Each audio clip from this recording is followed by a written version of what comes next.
এই বোতলে যদি মুখ লাগানো না থাকে, বোতল থেকে পানি ঢালাও যাবে, বোতলে পানি ঢুকানো যাবে, ঠিক না? এই আমাদের কলবটা এরকম খোলা থাকে।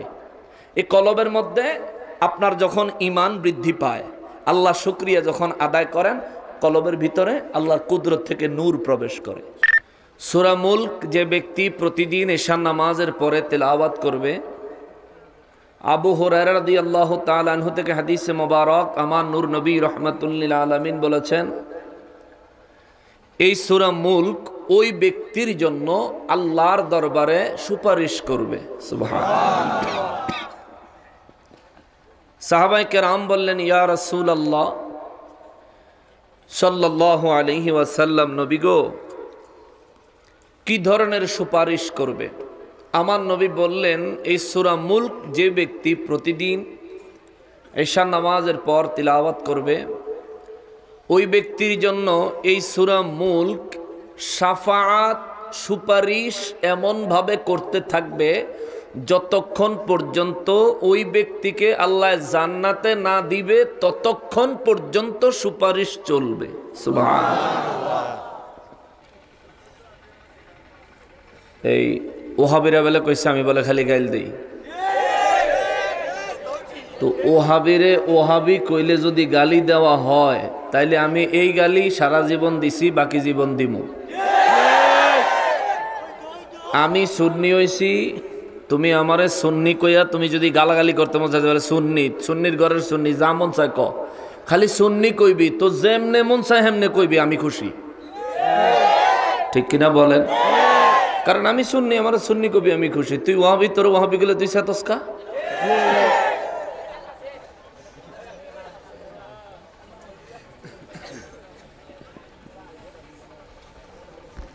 আজকে হক প্রকাশ হবে, এতে যদি কারো গায়ের উপরে পড়ে কিছু করার আছে নাকি? দিছেন কোরআন শরীফের, এবার কোরআন শরীফের ওয়াজ করুন। যদি কারো বাস যায়, যাইব, ঠিক আছে না? আল্লাহ হেদায়েত নসিব করুক, জোরে বলেন আমিন। কোরআন শরীফ থেকে যখন কথা বলবো, পিন ড্রপ সাইলেন্ট মোডে এবং আদবের সহিত অবস্থান করতে হবে। এটা আল্লাহর কোরআন, কারো ব্যক্তিগত বিষয় নয়, স্বয়ং লৌহে মাহফুজ থেকে এসেছে। সুবহানাল্লাহ বলে। স্বয়ং সরাসরি লৌহে মাহফুজ থেকে নূর নবীজির জবান মোবারক হয়ে এসেছে। অতএব সিলেটের মানুষ, আমি মনে করি বাংলাদেশের সবথেকে স্মার্ট মানুষ। আমি আস্তে আস্তে বলতেছিলাম যে সিলেট হলো বাংলাদেশের লন্ডন, আর নোয়াখালী হলো বাংলাদেশের জাপান। এটা বলে, নোয়াখালী হলো বাংলাদেশের জাপান, আর সিলেট হলো বাংলাদেশের লন্ডন। তো যেহেতু লন্ডন একটা ইউরোপ কান্ট্রি, তাহলে জাপানের তুলনায় লন্ডনেরা স্মার্ট একটু বেশি হইব না? সেই হিসাবে আপনাদের স্মার্টনেস চাই পুরোপুরি। আল্লাহ তাআলা আমাদের সবাইকে ধৈর্য সহকারে অবস্থান করে আল্লাহ পাকের কালামে হাকিম থেকে বরকত হাসিল করার তৌফিক দান করেন। এত আসতে নেই, আলোচনায় সরাসরি ঢুকে যাব। তার পূর্বে দয়াল নবীজির নূরানি তাওয়াজ্জু মোবারকের জন্য দুইবার দুরূদ শরীফ পড়ব, আলোচনায় ঢুকে যাব। সবাই মহব্বতে বলেন আল্লাহুম্মা সাল্লি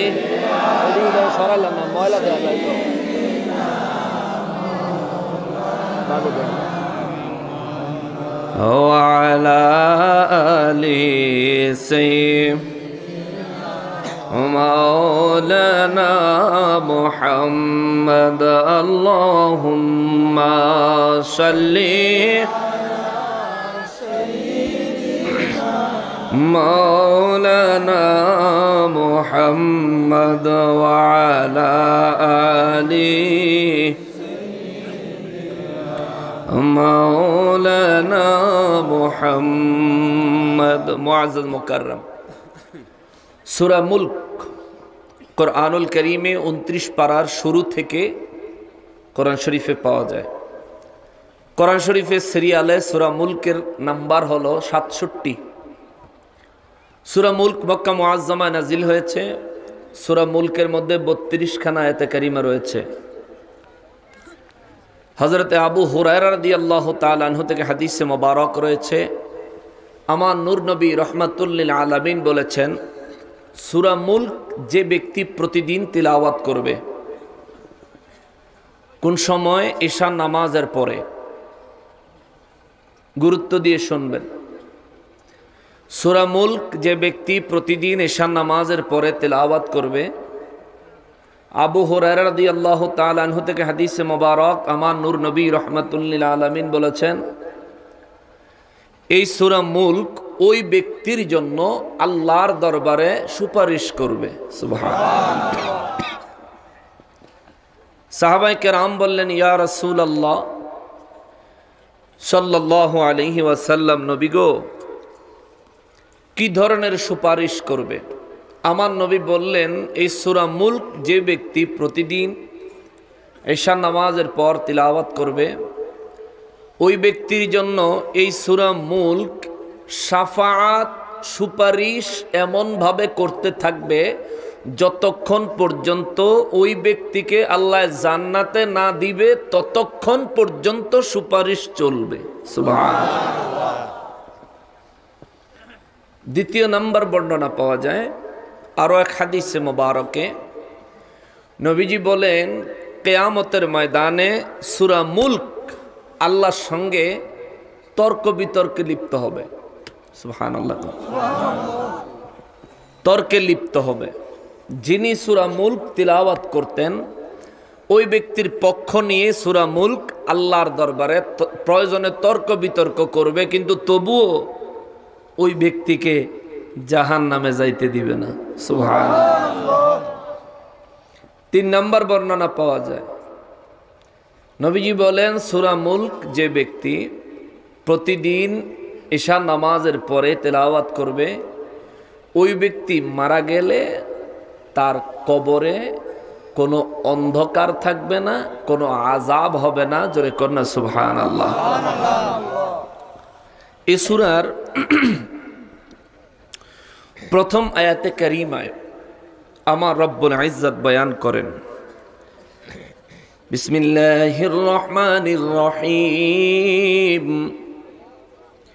তাবারাকাল্লাযী বিয়াদিহিল মুলক ওয়া হুয়া আলা কুল্লি শাইইন কাদির।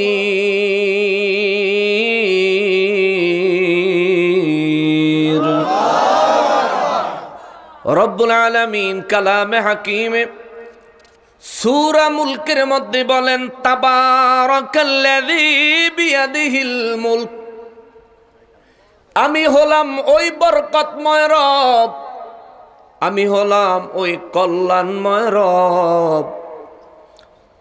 আল্লাযী বিয়াদিহিল মুলক, যার হাতে সমস্ত মুলকিয়তের মালিকানা। চিৎকার দিয়া কোন সুবহানাল্লাহ। বাবা বুঝে থাকলে জবাব দিবেন, আসমানের মালিককে আল্লাহ, আসমানের ধন ভান্ডারের মালিককে আল্লাহ, আসমানে যা কিছু আছে সব কিছুর মালিককে আল্লাহ, জমিনের মালিককে আল্লাহ। জোরে বলতে হবে কে? আল্লাহ। এই জমিনে যা কিছু আছে সমস্ত কিছুর মালিক আল্লাহ। জোরে বলতে হবে মালিক আল্লাহ। আমাদের মালিক আল্লাহ, আমাদের মালিক আল্লাহ। রব্বুল ইজ্জত বলেন, তাবারাকাল্লাযী বিয়াদিহিল মুলক, নবী গো বিশ্ববাসীরে জানায় দেন, আমি হলাম ওই বরকতময় রব, ওই মহাবরকতময় রব, যার হাতে সমস্ত মুলকিয়তের মালিক। তাইলে সব কিছুর মালিক কে? আল্লাহ। তাইলে আমরা যে বলি আমরা জমির মালিক, আল্লাহ, আমরা যে জমির মালিকানা নেই দলিল রেজিস্ট্রি করে, আমরা যে বাড়ির মালিকানা নেই দলিল রেজিস্ট্রি করে, আমরা যে বাগানের মালিকানা নেই দলিল রেজিস্ট্রি করে, নেই না? নেই না? তাহলে এই জমির মালিক আমি, এটা বলি কিনা? যেটা আমি রেজিস্ট্রি করে নিছি এটা আমি বলি না? কিন্তু রব্বুল ইজ্জত বলেন, তাবারাকাল্লাযী বিয়াদিহিল মুলক, নবী গো বিশ্ববাসীর জানিয়ে দেন, আমি হলাম ওই বরকতময় রব, যার হাতে সমস্ত মুলকিয়তের মালিকানা। সাহাবা কেরাম বলেন, হুজুর ইয়া রাসূলুল্লাহ, সমস্ত মুলকিয়তের মালিকানা যদি আল্লাহর কুদরতের হাতে থাকে, হুজুর তাইলে আমরা কি কোনো জিনিসকে মালিকানা দাবি করতে পারবো না? ইয়া রাসূলুল্লাহ, কোনো জিনিসকে, কোনো জায়গাকে, কোনো বস্তুকে আমরা কি মালিকানা দাবি করতে পারবো না? আমার নূর নবী রাহমাতুল লিল আলামিন বলেন, মুসলমানের আরে, আমার পেয়ারা নবীর উম্মতের আরে, রব্বুল ইজ্জত বলেন, তাবারাকাল্লাযী বিয়াদিহিল মুলক। নবী গো নবী, বিশ্ববাসীর বলে দেন, আপনার উম্মত সহ সমস্ত ইমানদার বেঈমান সব মানুষের জানায় দেন, জিন জাতিরে জানায় দেন, সমস্ত সৃষ্টিরে জানায় দেন, সমস্ত মুলকিয়তের মালিক হলাম আমি, সমস্ত মুলকিয়তের মালিকানা আমি আল্লাহর। বিয়াদিহিল মুলক, বিয়াদিহিল, আমি, আমার হাতে, আমি আল্লাহর হাতে হলো সমস্ত মুলকিয়তের মালিকানা। এ মুসলমানেরই, পানির বোতলটা আমার হাতে, পানির বোতলটা আমার হাতে, এখন এটার মালিকানা আমার। আমি যদি চাই কাউরে দিতে পারবো নি? পারতাম না? কাউরে দিতে পারতাম না? দিতে পারতাম না? রব্বুল আলামিন বলেন, হুজুর বিশ্ববাসীর বলে দেন, তারা যেন বাহাদুরি না করে, মাস্তানি যেন না করে, আমার বলে দুনিয়ামুখী যেন হয়ে না যায়, দুনিয়ার মোহে তারা যেন ভুলে না যায়, দুনিয়ার মোহে তারা যেন বরবাদ হয়ে না যায়, ইবলিস শয়তানের ওয়াসওয়াসায় পড়ে আমি রব্বুল ইজ্জতকে যেন ভুলে না যায়, দুনিয়ার সম্পত্তির লোভ লালসায় পড়ে তারা যেন আমি আল্লাহকে ভুলে না যায়। তাদেরকে বলেন, যে সম্পদ পেয়ে আমার রব্বুল ইজ্জতকে ভুলে গিয়েছো, তাবারাকাল্লাযী বিয়াদিহিল মুলক, সমস্ত মুলকিয়তের মালিকানা আমার আল্লাহর, আমার আল্লাহর, আমার আল্লাহর। সাহাবায়ে কেরাম বলেন, হুজুর যদি সমস্ত মুলকিয়তের মালিকানা আল্লাহর হয়, আমরা কি মালিক এটা দাবি করতে পারবো না? আমার নবী বলেন, হ্যাঁ পারবা। ইয়া রাসূলুল্লাহ, কেমনে পারবো? আল্লাহ তো বলে দিয়েছেন সমস্ত মুলকিয়তের মালিকানা আল্লাহর হাতে। আমার রব্বুল ইজ্জত সূরা আলে ইমরানে আমার আল্লাহ বলেন, বিসমিল্লাহির রহমানির রহিম, কুলিল্লাহুম্মা মালিকাল মুলকি তুতিল মুলকা মান তাশা ওয়া তানজিউল মুলকা মিম্মান তাশা ওয়া তুইজ্জু মান তাশা ওয়া তুযিল্লু মান তাশা বিয়াদিকাল খায়র ইন্নাকা আলা কুল্লি শাইইন কাদির। রব্বুল ইজ্জত বলেন, কুল নবী গো আপনি জানিয়ে দেন, আপনি বলে দেন, বিশ্ববাসীর মেসেজ দেন, কুলিল্লাহুম্মা মালিকাল মুলক, বিশ্ববাসীর জানিয়ে দেন, আপনি নিজেও বলেন, হে আল্লাহ মালিকাল মুলক, সমস্ত মুলকিয়তের মালিক আপনার জন্য। আল্লাহু আকবার, সমস্ত মুলকিয়তের মালিক আপনি আল্লাহ, আপনি আল্লাহ, আপনি আল্লাহ। ইয়া রাব্বাল ইজ্জাত, সমস্ত মুলকিয়তের মালিক আপনি আল্লাহ। এরপরে আল্লাহ শিখায় দেয়, হুজুর আপনি বলেন, তুতিল মুলকা মান তাশা, আপনি যারে পছন্দ করেন, আপনি যারে ইচ্ছা করেন, যার উপর আপনার দয়া হয়, আপনি তারে সম্পদ দান করেন। চিৎকার দিয়া কোন সুবহানাল্লাহ। রব্বুল ইজ্জত বলেন, হুজুর আপনি বলেন, তুতিল মুলকা মান তাশা, আমার যারে খুশি তারে আমি মুলকিয়তের মালিকানা দেই। আল্লাহু আকবার। যারে ইচ্ছা মালিক বানায় কে? জোরে কোন কে? আরো জোরে বলেন কে? যেমনি ভাবে এক্সাম্পল বুঝায়, পানির বোতল আমার হাতে, এই পানির বোতলের মালিক এখন আমি যদি মুরব্বিরে দেই, ধরেন দিয়ে দিলাম, এখন পানির বোতলের মালিক মুরব্বি, ঠিক না? দিয়া দিছি, মালিক হয়ে গেছে। আল্লাহ কয়, কুল হুজুর আপনি বলেন, কুলিল্লাহুম্মা মালিকাল মুলক, হুজুর আপনি বলেন হে আমার আল্লাহ, ও আমার আল্লাহ, যত মুলকিয়ত আছে সমস্ত মুলকিয়তের মালিকানা আপনার আপনার আপনার। নবী গো বিশ্ববাসীর মেসেজ দেন, তুতিল মুলকা মান তাশা, আমি আল্লাহ যারে খুশি তারে মালিকানা দেই, ওয়া তানজিউল মুলকা মিম্মান তাশা, যার কাছ থেকে খুশি আমি আল্লাহ মালিকানা ছিনায়া নেই, ধনী থেকে ফকির বানায়া দেই, ঠিক কিনা? ধনীরে ফকির বানাইতে পারে কে? আল্লাহ। ফকিরের ধনী বানাইতে পারে কে? আল্লাহ। নদীরে কুল ভাঙে ও কুল গড়ে, এই তো নদীর খেলা। সকাল বেলার ধনী যারা, ফকির সন্ধ্যা বেলা, সম্ভব কি সম্ভব না? বিশ্বাস হয়নি? তুরস্কের একটা ঘটনা বলি, ভূমিকম্পের। তুরস্কে কয়দিন আগে ভূমিকম্প হয়েছে না? তুরস্কের ভূমিকম্পে তুর্কি একটা আইসক্রিম কোম্পানি আছে, লাঠির মাথায় আইসক্রিম দিয়া হাতে ধরতে গেলে ঘুরায়, এমন করে তেমন করে। ফেসবুকে ভিডিও দেখা যায়, দেখছেন না? বাচ্চা হোক, বুড়া হোক, ইয়াং যুবক হোক আর যুবতী হোক, তার আইসক্রিমের কাঠি ঘুরানোর তালে তালে কেউ যদি নাচতে পারে, ডান্স করতে পারে, কেউ যদি নাচে তাইলে তারা আইসক্রিম দেয়, যদি না নাচে তাইলে খালি ঘুরাইতে থাকে, ঘুরাইতে থাকে, ঘুরাইতে থাকে। এই যে আইসক্রিমের এই কোম্পানির যে মালিক, তার বিশাল কোম্পানি ছিল, বিশাল বাড়ি ছিল। তুরস্কের ভূমিকম্পে তার বাড়ি, তার কোম্পানি ভাঙ্গা, খবরে দেখাইছে বেটা রাস্তার ভিখারি হয়ে গেছে। এ তার রাস্তার ভিখারি বানাইছে কে? জোরে বলেন কে? পৃথিবীতে মানুষ বানাইলো আমার আল্লাহ, মানুষের পর্দার বিধান দিল আমার আল্লাহ, শালীন ভাবে চলার বিধান দিছে আল্লাহ।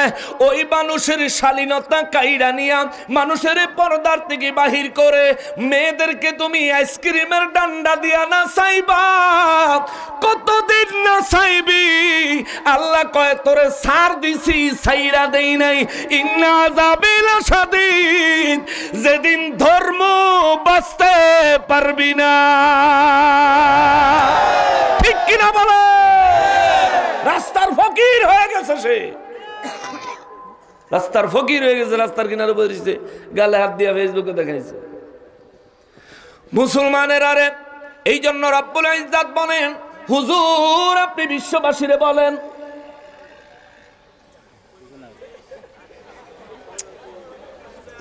আমি কথা বুঝাইতে পারলাম না কাউরে। কোন দরকার আছে কিছু? সবর সবর সবর, আমি বলতেছি, কিছু দরকার আছে, গুরুত্বপূর্ণ কোনো দরকার আছে? তাহলে আমি যেন কইছি লড়তেন পারতেন না, এটা বুঝেন নাই আমার কথাটা?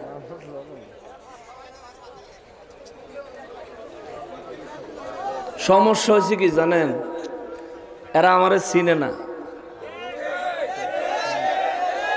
তারা সমস্যা হয়েছে এই জায়গা,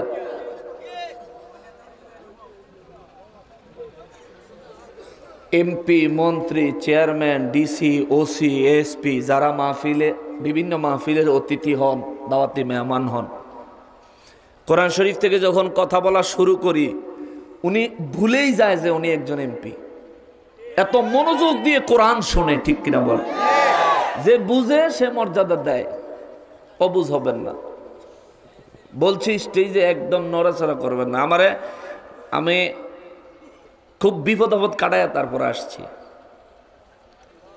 রাস্তায় বেরোইছি, গাড়ি, আমরার গাড়ি ভালোই চলতেছে, রাস্তায় সাইকেল চলতেছে, মোটর সাইকেলওয়ালার পিছে, তার পিছনে আমরা। সাইকেলওয়ালা হঠাৎ করে ডাইন দিকে কাট দিছে, মোটর সাইকেলওয়ালা দুইজন লইয়া রাস্তার উপরে শুয়ে পড়ছে। আমরা গাড়ি তো স্পিডে, আমরা গাড়ি গিয়ে মোটর সাইকেলও মারছি।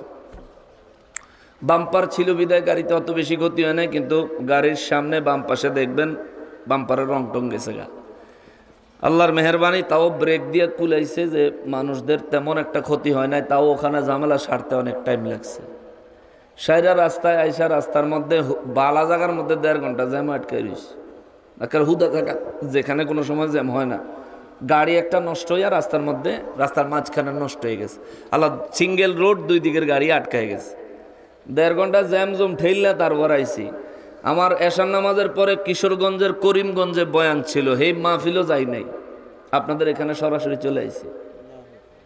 ওই কিশোরগঞ্জের মাহফিলে আমি ওনাদেরকে বলছিলাম যে আমি যদি ওখানে আপনাদের এখানে যদি আগে আসতে পারি, আমি আপনাদের এখানে আগে করে তারপর আমি ওখানে চলে যাব, কিন্তু এখন আর সম্ভব হইতো না।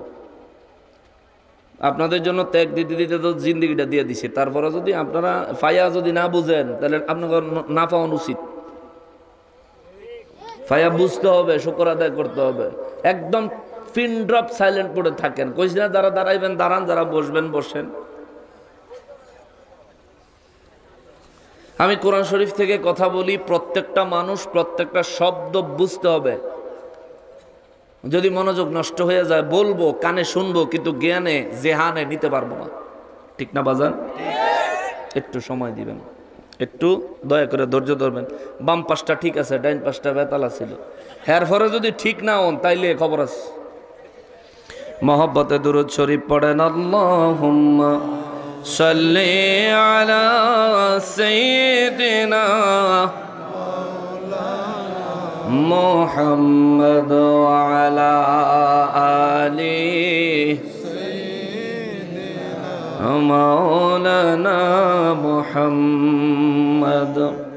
আমগো দেশে ওয়াজ মাহফিলটা হয়ে গেছে এখন মানে একটা বিনোদনের পার্ট। হুজুরের টুপি খুললালায়, ফাগরি খুললালায়, চুলের ফেকাম দেয়, এতারে খাড়া করায়, হেতারে ডাক দেয়, অতরে এই করে সেই করে, অর্থাৎ ওয়াজ হইতেছে। এগুলি কইরা টইরা সময় শেষ, বাস শেষ, সালাম দিয়ে চলে গেল।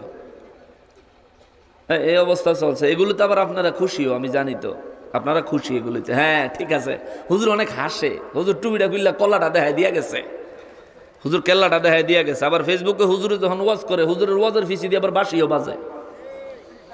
এই ফেসবুকে কিছু ভিডিও দেয় না যে হুজুরের ভিডিওর পিছন দিয়া বাঁশি বাজে। আহা হা হা হা, মানে দুধ আর মুদ, মুদ বুঝেন তো, দুধ আর প্রস্রাব এক জায়গায় মিলাইয়া লাইলে যেই রকম উত্তম বালা জিনিস হয়, ওয়াজের ভিতরে মিউজিকের টোন, গানের টোন, বাঁশির সুর এগুলো লাগাইলে এই দুধ আর মুদ একখানে মিক্স করানোর মতন হয়। আমার মিডিয়ার বাইরে যারা আছো তোমাদেরকে অনুরোধ করি, অন্য অন্য হুজুররা তুমি ডিজে বানালাও, কিন্তু আল্লাহর রাস্তায় তোমার দুটা পায়ে ধরি, আমার আলোচনার পিছনে কোনো ব্যাকগ্রাউন্ডে কোনো মিউজিক, বাঁশির টোন কোনো কিছু দিবা না। দরকার লাগলে তুমি আলোচনা ছাইরো না। একেবারে দুই হাত জোর করে আল্লাহর রাস্তায় অনুরোধ করি, করবা না এগুলো। আমি ওয়াজ করতাম, আমি ওয়াজ করি, আমি ইতরামি ফাইজলামি করি না, এটা আমার অভ্যাস না। আমি 2 ঘন্টা যদি কথা বলি, 2 ঘন্টার মধ্যে ভূমিকা দেওয়ার পর যদি 1.5 ঘন্টা হাতে থাকে, আমি 1.5 ঘন্টা কোরআন হাদিসের কথা কমু, খালি আপনারা আমার ডিস্টার্ব করবে না, দেখবেন ফুল টাইম কোরআন শরীফ থেকে কথা বলবো ইনশাআল্লাহ। এলেমের দরকার আছে, কোরআন হাদিস মানুষের জানার দরকার আছে। আজকে আমরা জানি না বিদায় ওই যে ওয়াহাবিরা এহেন হেন গিয়ে আমরার বিরুদ্ধে কমপ্লেইন করে। কোন ফকিন্নির পোলার হিম্মত থাকলে নকশবন্দির সামনে দাঁড়াও, পিছনে কি?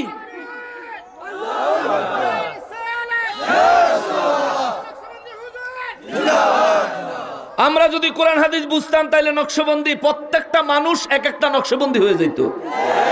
আমরা যদি কোরআন হাদিসের ওয়াজ শুনতাম প্রত্যেকটা মানুষ এক একজন আলেমে পরিণত হয়ে যাইত। আমরা যদি কোরআন হাদিসের ওয়াজ শুনতাম প্রত্যেকটা মানুষ বাতিলের জন্য এক একটা জাম হয়ে যাইত। আল্লাহু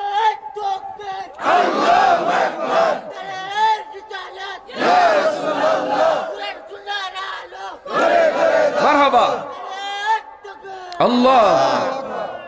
আপনারা কি কোরআন শরীফ থেকে আরো কিছুক্ষণ শুনবেন?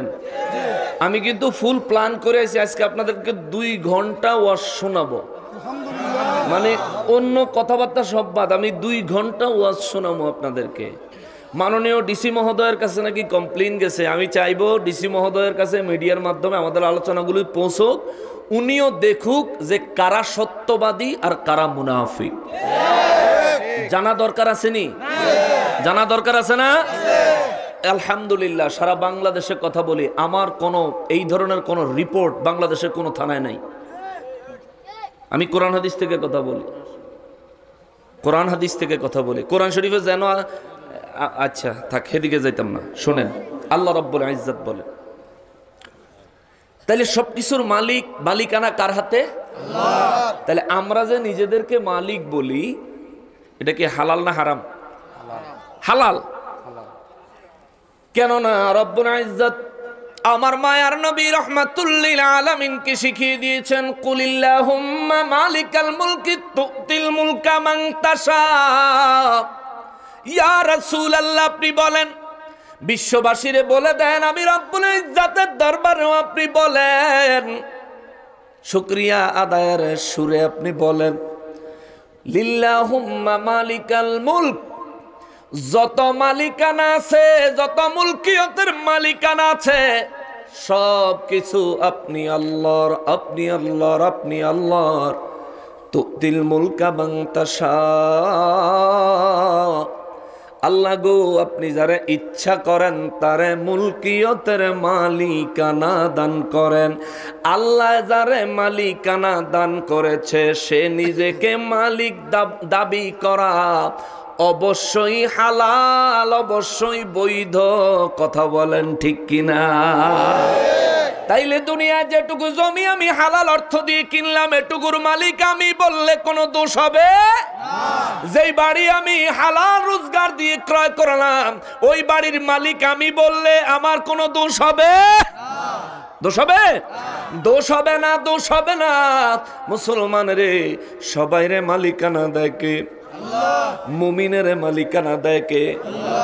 আবার বেঈমানের, নাফরমানের, মুনাফিকের, কাফেরের মালিকানা দেয় কে? দুই মালিকানা কি এক?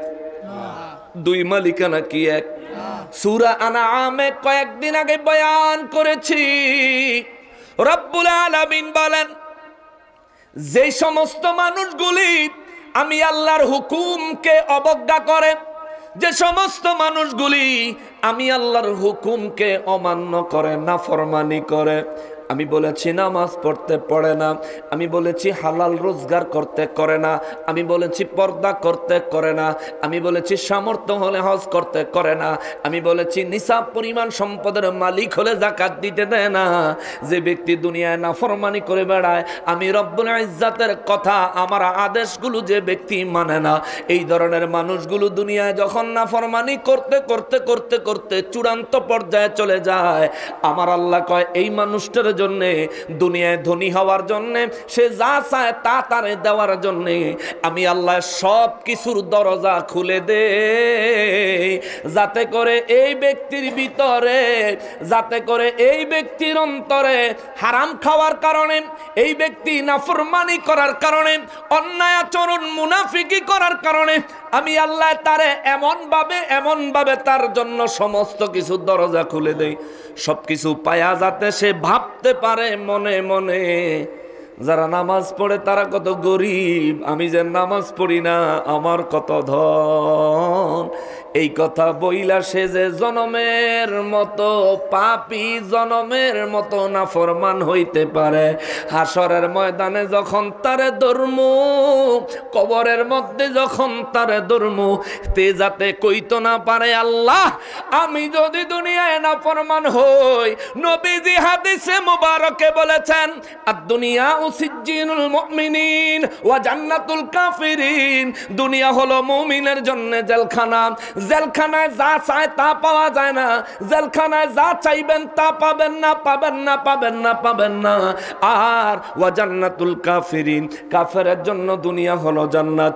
এই কাফের, এই মুনাফিক, এই নাফরমান হাসরের ময়দানে যাতে আল্লাহর সামনে বলতে না পারে, ও আমার মালিক, জান্নাতের একটা উসুল আছে, জান্নাতের একটা উসুল আছে, যে জান্নাতে যাবে জান্নাতের উসুল হলো জান্নাতে যা চাইবে তাই পাবে। আমিও তো দুনিয়ায় অনেক সম্পদ চেয়েছিলাম, আমারও তো সম্পদ দেন নাই। আমি দুনিয়ায় অনেক সন্তান চেয়েছিলাম, আমারে সন্তান দেন নাই।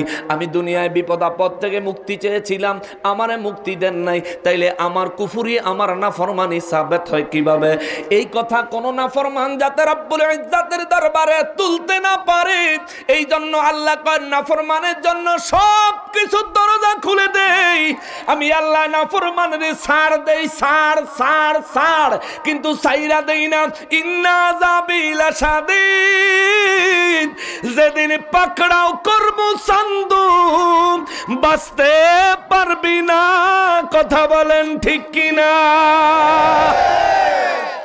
তাহলে যে ব্যক্তির অনেক বেশি সম্পদ, এই ব্যক্তি মুমিনও বলা যায় না, কাফেরও বলা যায় না। তাহলে কি বলবেন? তার চরিত্র দেখবেন, চরিত্রের উপর ডিপেন্ড করবেন।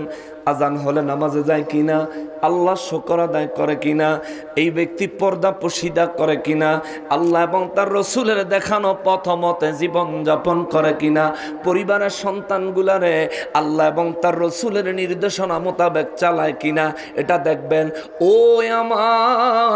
ওই আমার কলাবরপুরের মুসলমানেরা, প্রজাতপুরের মুসলমানেরা, যারা ধনী আছেন, যারা ধনী আছেন, যারা ধনী আছেন, আপনাদের কাছে দুইটা হাত জোর করে বলি, আপনারে আল্লাহ ধন সম্পদের মালিক বানাইছে। ইসলাম পালন করা, আল্লাহর নির্দেশ, নবীজির আদর্শ বাস্তবায়ন করা আপনার জন্য অনেক বেশি সহজ, অনেক বেশি সহজ। আপনার টাকা চিন্তা নাই, খাদ্যের অভাব নাই, অর্থ সম্পদের কোনো পেরেশানি নাই। আপনি শুধু পরিবার পরিজনের দ্বীনে ইসলামের পথে, আল্লাহর পথে পরিচালনা করবেন। নামাজের সময় নামাজ পড়াবেন, কোরআন তিলাওয়াতের সময় কোরআন তিলাওয়াত করাবেন, বাচ্চাগুলারে দ্বীনি শিক্ষা দিবেন, সুশিক্ষা দান করবেন, নবীজির মহাব্বত তাদেরকে শিখাইবেন, আহলে বাইতের মহাব্বত তাদেরকে শিখাইবেন। ও আমার মুসলমান ধনী ভাই রে, ও আমার ধনী ভাই, ধন সম্পদ তোমার জন্য তখনই হবে নেয়ামত যখন তুমি শুকর আদায়কারী হইবা, যখন তুমি আল্লাহ এবং তার রসুলের নির্দেশ মান্যকারী হইবা। যদি তুমি ধন সম্পদ পাই আল্লাহকে ভুলে যাও, মনে রাখিও এই সম্পদ তোমার জন্য নেয়ামত না, এটা তোমার জন্য গজব। কথা বলেন ঠিক কিনা? এই জন্য রব্বুল ইজ্জত খান হুজুর বিশ্ববাসীরে বলে দেন, তুতিল মুলকা মান তাশা, আমি যারে ইচ্ছা তারে মালিকানা দেই, মুমিনের মালিকানা দেই আমি খুশি হইয়া, কাফের আর নাফরমানের মালিকানা দেই আমি অসন্তুষ্ট হইয়া, নারাজ হইয়া, যাতে করে তারা দাবি করতে না পারে ও আমার আল্লাহ, ও আমার আল্লাহ, দুনিয়ায় যা চাইছিলাম তা দাও নাই, আজকে হাসরের ময়দানেও শাস্তি দিবা, এমন অভিযোগ যাতে কোনো মানুষ না করতে পারে। এই জন্য নাফরমানেরে দেই, তবে খুশি হইয়া দেই না, ইমানদারের মুমিনেরে দেই, আমি আল্লাহ খুশি হইয়া দেই, খুশি হইয়া দেই। আর খুশি হবই না কেন রে, মুমিনেরে সামান্য দিলে সামান্য পায়া, আমার মুমিন আমার শুকরিয়া আদায় করে, চিৎকার দিয়া কোন সুবহানাল্লাহ। পোলাও কুরমা খায়া তোমার মুখে আলহামদুলিল্লাহ আসে না, আর এই কালাবরপুরে বহু মানুষ আছে পানি দিয়া, লবণ দিয়া, পেঁয়াজ দিয়া, কাঁচামরিচ দিয়া ভাত খায়াও পরিতৃপ্তি সহকারে আলহামদুলিল্লাহ বলে। কথা বলেন ঠিক কিনা? এই জন্য নবী বলেন, ধনীরা রে, ও ধনীরা, তোমরা শুকরিয়া আদায়কারী হও, আল্লাহর নাফরমানি করিও না, আল্লাহর আদেশ মান্যকারী হও, আল্লাহর হুকুম মান্যকারী হও।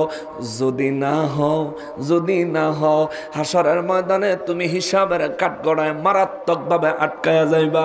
যেই মানুষটা সমাজে গরিব তুমি তারে মূল্যায়ন করো না, আমার নবী বলেন, শোনো শোনো শোনো, যে মানুষটা গরিব কিন্তু আল্লাহর শুকর আদায় করে, আর যে মানুষটা ধনী কিন্তু আল্লাহর শুকর আদায় করে না, আমার নবী বলেন এই ধনী মানুষের থেকে ওই গরিব মানুষটা 500 বছর আগে জান্নাতে চলে যাবে। জোরে কন, আরো জোরে কন। মুসলমানের সেজন্য রব্বুল ইজ্জত বলেন, তাবারাকাল্লাযী বিয়াদিহিল মুলক। নবী গো নবী, আমি হলাম ওই বরকতপূর্ণ রব, ওই মহাপুণ্যবান রব, আমি হলাম ওই মহা কল্যাণময় রব, যার হাতে সমস্ত মুলকিয়তের মালিকানা, সমস্ত মুলকিয়তের মালিকানা যার হাতে।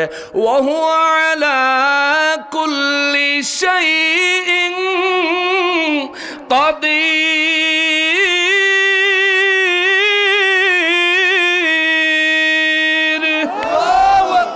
আল্লাহ কয়, নবী গো বিশ্ববাসীর মেসেজ দেন, আর তিনি আমি আল্লাহ আলা কুল্লি শাইইন কাদির, সমস্ত বিষয়ের উপরে সর্বশক্তিমান, ক্ষমতাবান। চিৎকার দিয়া কোন সুবহানাল্লাহ। সব কিছুর উপর ক্ষমতাবান কে? জোরে বলেন, আরো জোরে বলেন। আপনার আমার হায়াতের নিয়ন্ত্রণ করে কে? আপনার আমার রিজিকের ব্যবস্থা করেন কে? আল্লাহ যদি চায় নিঃশ্বাস বন্ধ করে দিবে, চালানোর ক্ষমতা কারো আছে? আছে? সূরা আনামে আমার রব্বুল ইজ্জত আমার নবীকে দিয়ে বিশ্ববাসীরে বলেন, নবী গো বলেন, আমি আল্লাহ যদি তোদের শোনার ক্ষমতা আমি যদি কাইরা নেই, তুমি যে শোনো শ্রবণ শক্তি, তোমার কানের পাওয়ার আমি যদি কাইরা নিয়ে যাই, তোমার চোখের দেখার পাওয়ার আমি যদি কাইরা নিয়ে যাই, তোমার কলবে আমি যদি মোহর মেরে দেই। মোহর বুঝেন? মোহর, মোহর বুঝেন কি? সিল না, সিল না, সিল না। মোহর আরবিতে কলবের মধ্যে যে মোহর মারে, এটা হইল এই সিপি। সিপি মুখ, বোতলে মুখ দেখছেন না? এই বোতলে যদি মুখ লাগানো না থাকে, বোতল থেকে পানি ঢালাও যাবে, বোতলে পানি ঢুকানো যাবে, ঠিক না? এই আমাদের কলবটা এরকম খোলা থাকে। এই কলবের মধ্যে আপনার যখন ঈমান বৃদ্ধি পায়, আল্লাহ শুকরিয়া যখন আদায় করেন, কলবের ভিতরে আল্লাহর কুদরত থেকে নূর প্রবেশ করে। জোরে বললেন না? আরো জোরে বললেন না? আচ্ছা, নূর প্রবেশ করে। আবার আমরা পাপ করি, গুনাহ করার কারণে আমাদের কলবের উপর কালো কালো দাগ হয়। যখন নূর প্রবেশ করে, ওই নূরের তাজাল্লিতে কালো দাগগুলি জ্বলে এগুলো আবার বেরিয়ে যায়।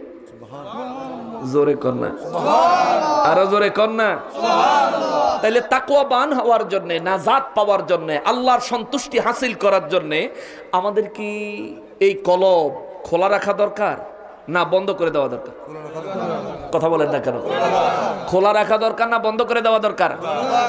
আল্লাহ কয়, আমি যদি তোমাদের কলবে মোহর মারি, মোহর মানি এই যে সিপি, সিপি, সিপি, মুখ, মুখ, আমি যদি এই মুখটা যদি আটকাইয়া দেই,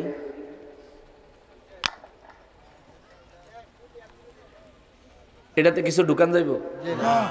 পানি ডাললে ভিতর থেকে কিছু বের করা যাবে? ভিতরে কিছু ঢুকানো যাবে? ভিতর থেকে কিছু বের করা যাবে? তাহলে সিপিটা আটকাইয়া দিলে এটা খুলতে হবে। এটা খোলা ছাড়া এটার ভিতরে কিছু ঢুকানো, এটা থেকে কিছু বের করা সম্ভব? সম্ভব? কথা বলেন না সম্ভব? মুসলমান রে, রব্বুল ইজ্জত বলেন, যদি তোমাদের শ্রবণ শক্তি আমি আল্লাহ কাইরা নেই। বুঝেন না মুসলমান, কত বড় নিয়ামত দিয়া আল্লাহর জমিনে আল্লাহ আমাদেরকে ছেড়ে রাখছে। বুঝেন না, নামাজ তো পড়েন না, রোজা তো রাখেন না, আল্লাহ শুকরিয়া তো আদায় করেন না। চিন্তা কইরা দেখেন, আমি যে কথাগুলো বলতেছি প্রত্যেকটা কথা আপনি স্পষ্টভাবে শুনতেছেন এবং বুঝতেছেন। কত মানুষ আছে রে, আমার মতো কান আছে কিন্তু শুনতে পায় না, আছে না? কত মানুষ আছে আমার মতো চক্ষু আছে কিন্তু দেখতে পায় না। আল্লাহ আমারে কান দিছে, শোনার ক্ষমতা দিছে। আল্লাহ আমারে চক্ষু দিছে, দেখার ক্ষমতা দিছে। ইচ্ছা করলে যেই মানুষটারে আল্লাহ বয়রা বানাইছে, শোনার ক্ষমতা দেয় নাই, আমারও তার মতো বানাইতে পারতো, কিন্তু আল্লাহ আমারে বানায়। ইচ্ছা করলে যে মানুষটার চোখ আছে কিন্তু দেখতে পায় না, আল্লাহ যদি ইচ্ছা করতো আমারও তেমন বানাইতে পারতো, কিন্তু আমারে তেমন বানায় নাই, আমারে তেমন বানায় নাই। দুনিয়ায় কত কাফের আছে রে, দুনিয়ায় কত বেঈমান আছে রে, আল্লাহ আমার কলবে মোহর মারে নাই, আমার ঈমানের নূর দিয়া নুরানি করছে, আমার কলব এখনো খোলা আছে, আল্লাহ আমার ঈমান নামক নূর দিয়া ধন্য করেছে। ওরে মুসলমান, মুসলমান রে, সূরা আনামে আল্লাহ কয়, হুজুর বিশ্ববাসীরে বলেন, তাদের কানে শ্রবণ শক্তিটা আমি যদি কাইরা নেই, তাদের চোখের দৃষ্টি শক্তি আমি যদি কেড়ে নিয়ে যাই, তাদের কলবে যদি সিপি মোহর লাগায় দেই, ইয়া রাসূলুল্লাহ, এই মানুষগুলারে জিজ্ঞেস করেন, আমি আল্লাহ ছাড়া আর কোন রব আসেনি যেই রব তাদের কানের শ্রবণ শক্তি, চোখের দৃষ্টি শক্তি এবং অন্তরের মোহর সরিয়ে নিয়ে কানের শ্রবণ শক্তি এবং চোখের দৃষ্টি শক্তি ফিরে দিতে পারে? এমন কোন রব আছে নাকি? আছে নাকি? আছে নাকি? মালিক কয়, নবী গো বিশ্ববাসীরে বলেন, এই ব্যক্তি ঠিক মতো আমি আল্লাহর শুকরিয়া আদায় করে না, ঠিক মতো আমার হুকুম মানে না, আমি তো 1 সেকেন্ডের জন্য তার শোনার ক্ষমতা বন্ধ করে দেই নাই।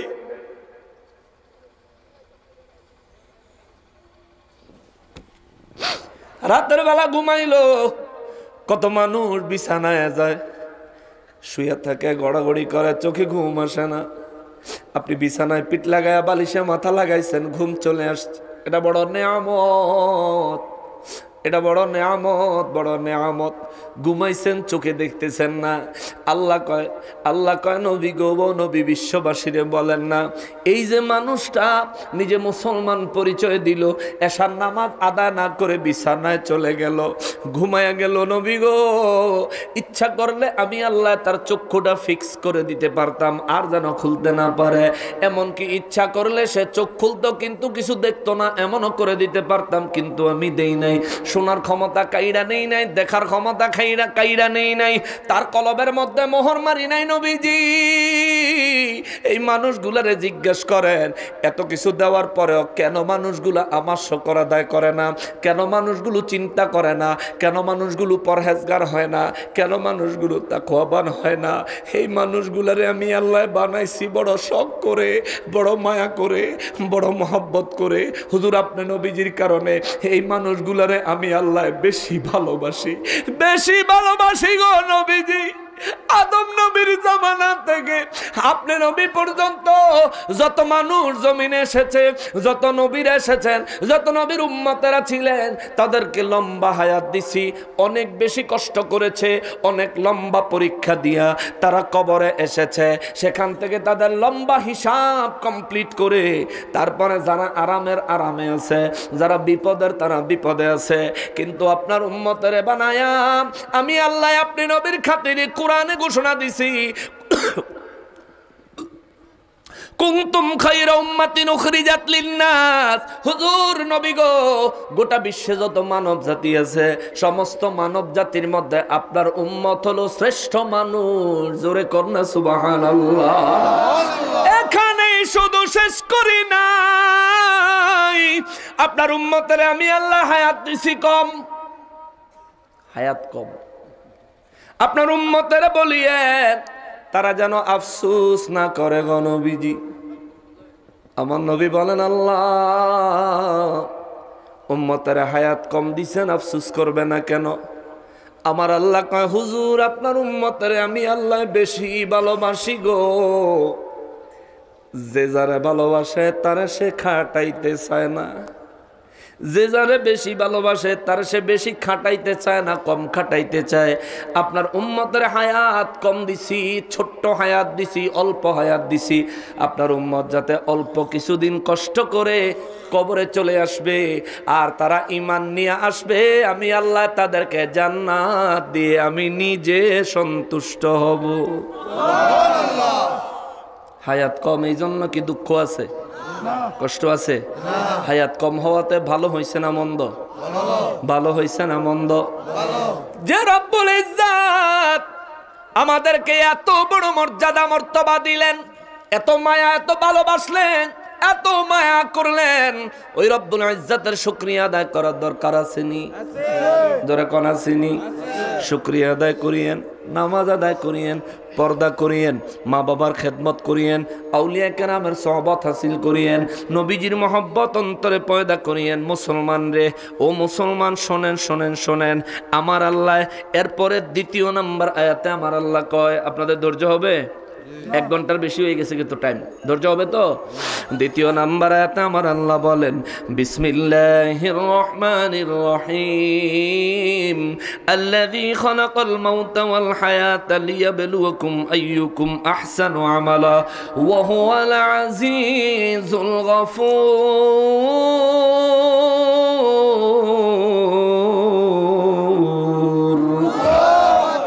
রব্বুল আলামিন বলেন, আল্লাযী, আমি হলাম ওই রব, ওই রব্বুল ইজ্জত যিনি খলাকাল মাউতা, আমি মৃত্যু বানাইছি, আমি মৃত্যু সৃষ্টি করেছি।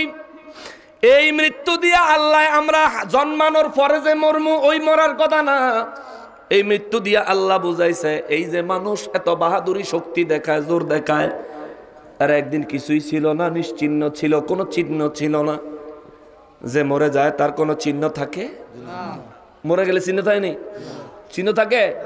যদিও কবরের মধ্যে আল্লাহর রহমতে যারা নেককার তারা অক্ষত থাকেন, যারা গুনাহগার তারাও কবরের ভিতরে জিন্দা।